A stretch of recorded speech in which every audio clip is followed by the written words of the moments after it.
Greetings. Something's been something came to light in the past few years, right? Um, I think something was lost in translation over the periods of time. I always thought that, generally speaking, science was the art of being least wrong, right? That was what it wanted to do. That's what it tries its best to be. Like, we're the least wrong about the subjects. And I think at some point it kind of flipped to being the most right. And it reached a point where science is cited where it shouldn't, just because it is considered to be consistent and things of the sort. I'm not attacking science. I am attacking people who worship science as the thing that's the most right. Um, Generally speaking, how do I phrase this? I'm sick and tired of studies have shown, research indicates, it has been observed, all that like junk essentially of no real substance.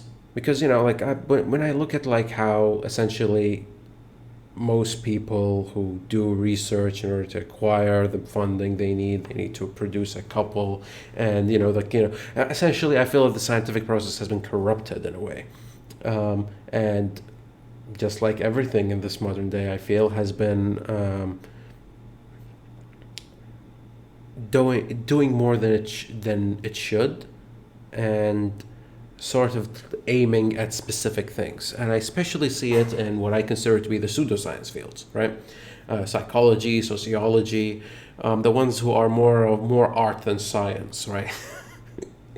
um, where there's a lot of speculation. And sure, there are some tests, and those tests are valuable, etc., etc.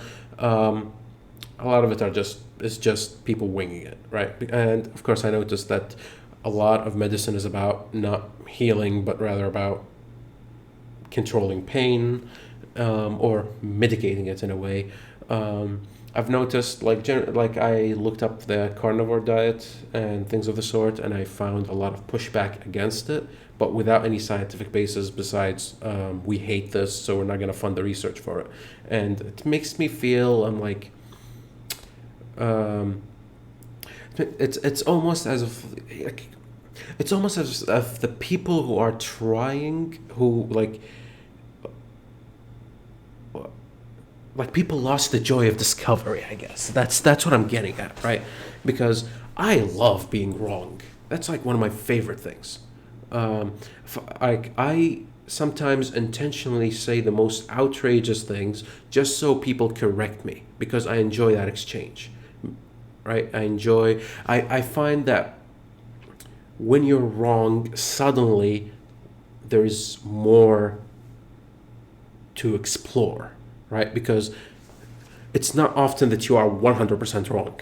You're always like, there's this, you're wrong to a certain extent. You're wrong in this context, you're wrong in that context. And it's a matter of conversation now to find out what is correct and what is incorrect, right? We sort of like put whatever subject it is on the scope, and just like we hit it a bit, see what remains, and start building upon that. I find that missing these days, right? People just cite shit, like 90% of females do this, and 30% of children do that, and I'm like, okay, like, but can we like have a discussion? Statistics don't just fucking do this. Or even if it's not statistics, like, I got raised upon the idea that butter was bad for you, right? That like butter in my childhood brain was a demon, right? If I put butter, I will gain an instant kilogram of weight. So I need to avoid butter like the plague, right? That turned out to be fucking bullshit. I know that for a fact because ever since I incorporated butter within my diet, things were going really good for me. Um, so, where did that come from, right? Um, when I was like, you get what I'm trying to say here? It's like, the science is about being the least wrong, right? It's always under scrutiny. It always needs to be examined. And it's not only the scientists that get to examine it, and it's certainly not the scientists that get to decide what to do with that knowledge, right? They can give recommendations, they can give suggestions, but it's up to the person who is taking this information now to build decisions based on it. Especially with diet, I've noticed. Anybody with common sense would tell you, this is what we know. Now you get to, and everybody's different. You're gonna have to try it out and see if it worked for you. And hopefully it does. And if it does, well, follow the rest of this rabbit hole. Maybe you get a good result. Some people are like find a lot of success switching to a vegan diet. Others have massive success switching to a carnivore diet. Other people, it really depends. And these things have to be examined and, more importantly, taken with a grain of salt. Pun not intended. So,